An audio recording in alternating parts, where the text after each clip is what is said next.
বিসমিল্লাহির রহমানির রহিম। আসসালামু আলাইকুম রাহমাতুল্লাহি ওয়া বারাকাতুহু। আজকের এই কর্মী সভার সম্মানিত সভাপতি,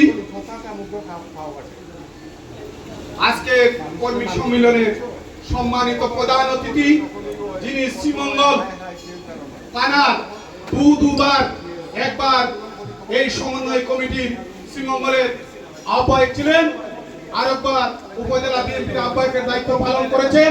শ্রীমঙ্গল থানার ৮১টা ৯টা ইউনিয়নের ৮১টা ওয়ার্ড কমিটি সরজমিনে যিনি করেছেন, কমিটি গঠন করেছেন, মৌলভীবাজার জেলা বিএনপির অন্যতম সদস্য, সাবেক মৌলভীবাজার সদর উপজেলার সভাপতি জনাব মুয়াজ্জিম হোসেন মাতুক ভাই সামনে আমাদের বক্তব্য দেওয়ার কিছু নয়, ওনার কাছ থেকেই আপনাদের শিক্ষাগুরু অনেক কিছু শিখতে হবে।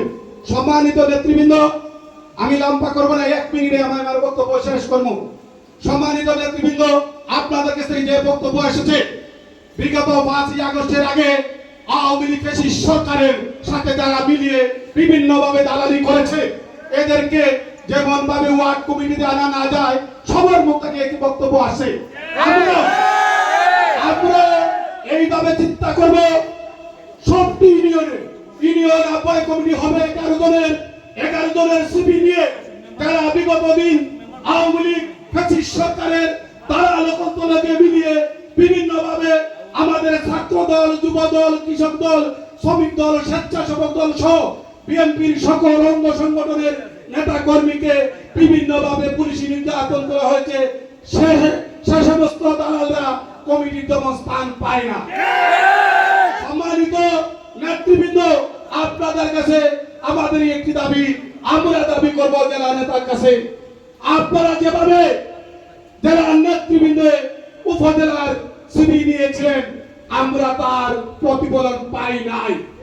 তবে আমরা সবসময় তৃণমূল শক্ত থাকে, তৃণমূল থেকে এমনই একটি আহ্বায়ক কমিটি আসবে, সেই আহ্বায়ক কমিটিতে কোন দালাল দূষর আওয়ামী লীগের ফেসিছে তাই পাবে না। এই বলে আমি আমার বক্তব্য শেষ করলাম। বাংলাদেশ জিন্দাবাদ, বাংলাদেশ জাতীয়তাবাদী দল বিএনপি জিন্দাবাদ। আসসালামু আলাইকুম ওয়া রাহমাতুল্লাহি ওয়া বারাকাতুহু।